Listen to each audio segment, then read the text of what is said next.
Smith and Wesson, the OG of lever guns. The Smith and Wesson 1854 Stealth Hunter, named not after its year of release, but after the year of their first lever gun, the Volcanic.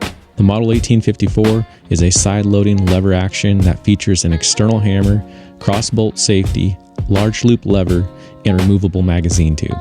The Stealth Hunter isn't just a firearm, it's a statement. So you want a tactical lever gun, or a space cowboy gun, which, why do they call them space cowboy guns? I guess just because it looks like a cowboy gun, but it's futuristic, space age. But no, this is my Smith & Wesson 1854 Dark Series. Love this gun. I did a review on it, but today's video is gonna be kind of just decking it out, taking it that next level, giving it that extra tactical edge. If you guys like tactical lever guns, you're gonna like this video because I got some stuff from Ranger Point Precision, from Vortex, and we're gonna throw some stuff on here and just kind of give it that extra edge. Smith & Wesson does a really good job just out of the box. This is what you get. And for the price, you can't beat it. You don't have to buy a rail or anything like that, or handguard or anything like that. It's got a little bit bigger loop, a flat trigger. So right out of the box, it comes pretty tactical. Like I said, if you guys are interested in this gun, I did a review of it and kind of like an unboxing, first shots type deal. If you guys want to know all the specs, check that video out. I can link it. But this one's just going to be throwing some aftermarket components on it. When you go to buy aftermarket stuff for them, you could see pictures of some of the stuff and pictures for some of the other guns, but I like to kind of see what it's going to look like, what I'm going to get in the box, and what it's going to look like for my specific rifle. So that's why I'm doing this video. I got the Vortex Defender-XL. I did a lot of research on this, and I'm kind of excited to see how this thing actually turns out on this build. The Ranger Point Precision stock. I got a quiver for it so we can have some ammo on it. Gotta stay tactical. This is like a cheek riser piece for it that comes with it, a mount for the quiver, a couple Allen keys.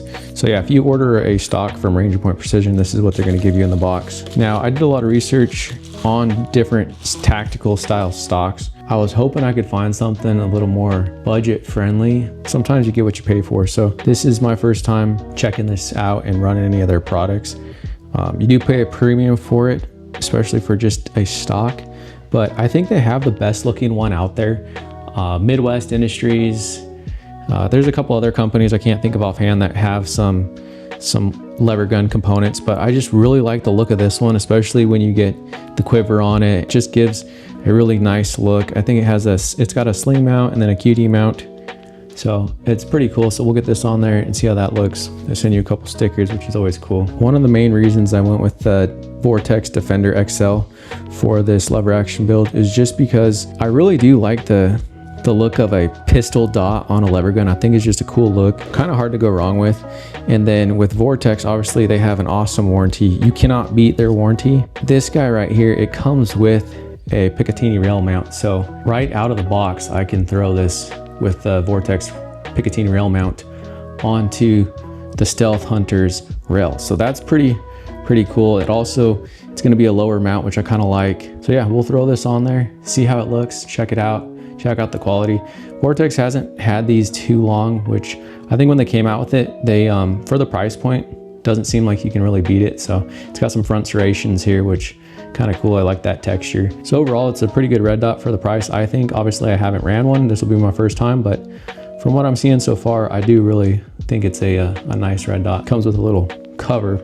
Probably won't be using that. And another nice thing about Vortex, they send you so many different mounting options. So like here's the Picatinny mount that we'll be using today for Smith & Wesson 2.0. I mean, you got so many different options in here. I've had red dots that I went to mount. You know, I bought a Holosun EPS carry for my Hellcat, and I had a hell of a time getting that mounted because the screws it came with weren't the right size. And then one other thing we're gonna throw on here today is just the BCM CAG. It's a 4-in grip, really good for like the C-clamp style, so pretty minimalist. I actually had it from another build that just had it laying around, so I figured I might as well throw it on there, see how it looks. Obviously I can't show you guys doing the install, but I'll as I pull parts off, I'll kind of give you a size comparison and stuff like that so you guys can see the difference. All right, let's do a side-by-side comparison of the stocks. So here's the one that the Stealth Hunter comes with, Ranger Point Precision. You do get quite a bit more padding here on the back with this one. The Ranger Point does their little RPs all throughout there, which is kind of a cool little touch. So the Ranger Point is about 3/4 of an inch shorter than the factory one. See that here. And then it is pretty light. even though it is aluminum. It's still only 22 ounces, so I don't know what the stock one weighs, but it's not like you're adding a whole ton of weight with this. I really like the look of it. So this gun really isn't going to be about function. I mean, it's a lever gun, but it's a bucket list item, something I've always wanted to do. So we'll go ahead and throw this on there and see how it looks. All right, so I did go ahead and throw the cheek riser on here. See if I like it or not. There's a couple different settings as far as height. So I did throw that on there, and then this is on here. So we'll put the quiver on here and we'll get it on the gun. Now, if you do order a quiver for your Stealth Hunter or just a 357 quiver from Ranger Point, this is what you're gonna get. It does hold 8, and then it's just M-LOK compatible attachments on the back. There's little O-rings in here, so the round kind of sits in there. I don't know how much it'll rattle, we'll see, but it's kind of how it does. They do give you an extra O-ring, I guess, if one pops out, so hopefully that's not an issue, but that's kind of how it's going to be. We got the stock on there. It just completely transformed the look of this gun. I mean, is it necessary? No, but does it look awesome? Absolutely.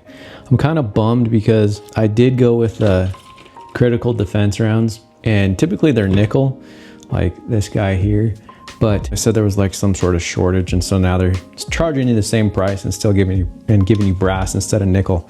But if I did have nickel ones, it would just kind of, I don't know if you guys can see with the lighting, but if I had nickel on here against that black, I think it would just be pretty cool. So we'll get the red dot on and go from there. All right, so we got the Vortex red dot. Now to get the little piece of plastic out so the battery can actually turn on, you're going to actually push down on this, and then you take the provided tool and push down on this, and this should pop out. Just like that. And then you just take the plastic off and push it closed. And that'd be the same way you do it if you're gonna replace the battery. We got the stock on there, we got the quiver, got it loaded up with some rounds, and then we also have the Vortex red dot on there, and then the BCM little 4-in grip.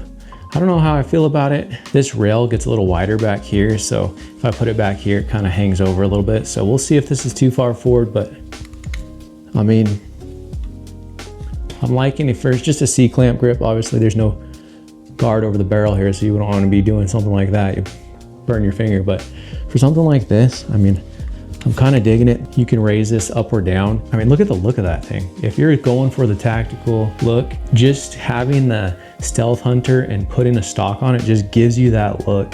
And I think it looks awesome. And then I really do like this red dot. We'll go shoot it, put some rounds through it, see what I think about it. But I think just the look of it on there and the function, just being able to, out of the box, mount it on top of the rail.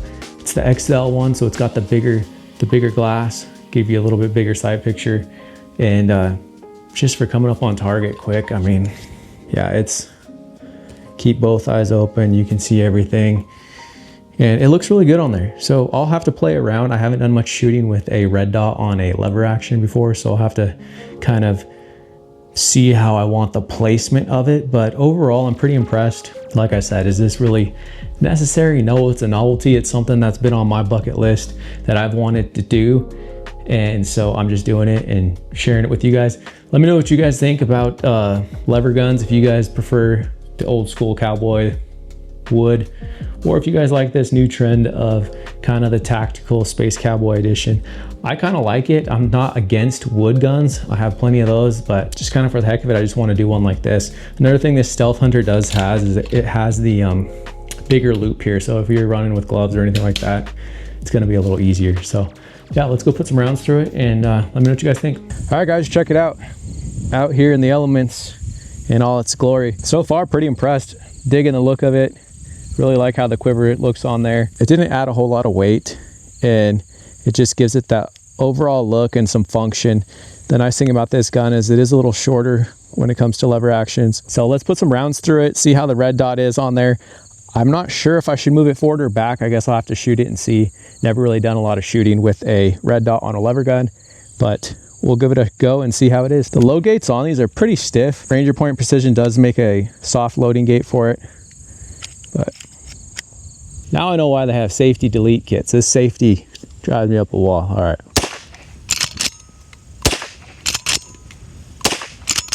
I do like the grip up here, that C-clamp or that C-grip up here, keep it nice and tight. The stock is pretty padded. And then I do like having the pistol red dot on there. This is just a 2 MOA. Most people could run 5 or an 8, but for a 357 rifle, I kind of like the 2 MOA. Small dot doesn't really take up a lot of the window.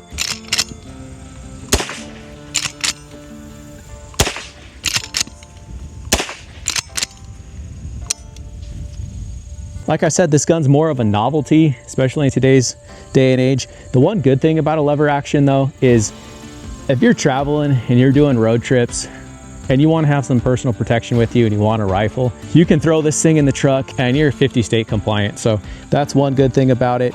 And then it's just, they're fun to shoot. There's a piece of history behind them. That's kind of why I wanted to do a modern one, just have that tactical appeal that I like. It's not for everybody, but I enjoy it. I'm really impressed. I mean, like I said, you do pay a premium with the Ranger Point Precision's stock. If you look at it, it really bolts up nicely. For being aluminum and everything, they did an excellent job. So I guess you kind of get what you pay for. The quiver, it doesn't rattle like I thought it would. So I'm kind of impressed with that. They do make another one. I will probably add one up here, just not that it's really necessary, but I do think it would be a nice added touch. So other than that, I don't think you can go wrong with the Smith and Wesson 1854 Stealth Hunter. If you're going for that tactical look, would a Marlin or a Rossi be nice? Absolutely. But I think this gets you to where you want to be with reliability, function, and still have that cool tactical lever gun. So I'm really impressed with it.